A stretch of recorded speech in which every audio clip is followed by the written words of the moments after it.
మోడీ ఏదన్నా ఊరికినే అనేసి మళ్ళీ వెనక్కిపోవడం ఉండదు. అప్పుడు ఆటంకాలు వస్తే లేట్ చేస్తారు, ఓ సిస్టంలోకి తీసుకొస్తారు. ఫైనల్గా అది అయ్యేదాకా నిద్రపోడు. సిటిజన్షిప్ అమెండ్మెంట్ యాక్ట్ అయినా, లేకపోతే ఎన్ఆర్సీ అయినా, లేదా రైతు చట్టాలైనా ఇవన్నీ ఆ బాటలోనే ఉన్నాయి. అంతకుముందు అయోధ్యదైనా, అట్లాగే ఆర్టికల్ 370 అయినా అవదనుకున్న దాన్ని చేసుకురాగలిగాడు కదా. అట్లాగే అబుదాబిలో ఆలయాన్ని ఎవరు అనుకున్నారు, బహ్రెయిన్లో గుడి ఎవరు కలగన్నారు, చేసుకొచ్చారు కదా.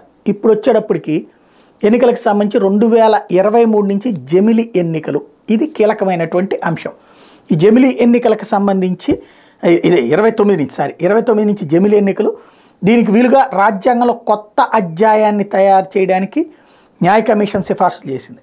రేపటిసారి 2/3 మెజారిటీ మోడీ కోరుకునేది అందుకే. 370 స్థానాలు కావాలని కోరుకునేది అందుకే. రాజ్యసభలో ఇప్పుడు హాఫ్ వచ్చింది, ఒక్క 4 తక్కువ. సరే మిత్రపక్షాలతో కలిపి వచ్చినట్టే, కానీ అక్కడ కూడా 2/3 కావాలని కోరుకుంటున్నారు. ఎందుకంటే రాజ్యాంగ సవరణ భారీగా చేయాల్సి ఉంటుంది కాబట్టి. లోక్సభతో పాటు దేశవ్యాప్తంగా అన్ని అసెంబ్లీలు, స్థానిక సంస్థలకు 2029 నుంచి ఏకకాలంలో ఎన్నికలు జరిగే అవకాశాలు కనిపిస్తున్నాయి. విశ్రాంత న్యాయమూర్తి జస్టిస్ రుతురాజ్ అవస్థి నేతృత్వంలో న్యాయ కమిషన్ ఈ మేరకు పలు కీలక సిఫార్సు చేయబోతున్నట్టు తెలుస్తుంది.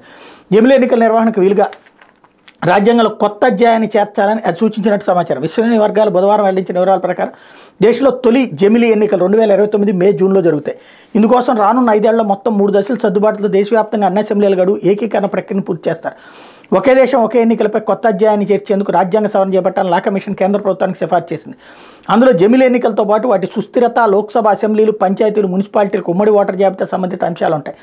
పాత నిబంధనలు పక్కన పెట్టి వివిధ అసెంబ్లీల పదవీ కాలాలను మార్చగల అధికారం కొత్త అధ్యాయానికి ఉంటుంది.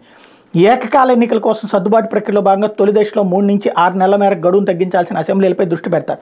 వాటి పదవీ కాలాన్ని తగ్గిస్తారు. ఒకవేళ అవిశ్వాసం వల్ల ప్రభుత్వం పడిపోయినా, హంగు తలెత్తిన వివిధ రాజకీయ పార్టీ ప్రతినిధులతో సమైక్య సర్కార్ను ఏర్పాటు చేయాలి. సదరు ప్రణాళిక పనిచేయకపోతే అసెంబ్లీకి మిగిలి ఉన్న గడువు కోసం మాత్రమే కొత్తగా ఎన్నికలు నిర్వహించాలి. జమిలి ఎన్నికలపై మాజీ రాష్ట్రపతి రామ్నాథ్ కోవింద్ నేతృత్వంలో ఉన్నత స్థాయి కమిటీ కూడా ప్రత్యేక నివేదికను రూపొందిస్తున్నటువంటి నేపథ్యంలో ఇలాంటి అంశాలతో రెడీ అవుతున్నారు.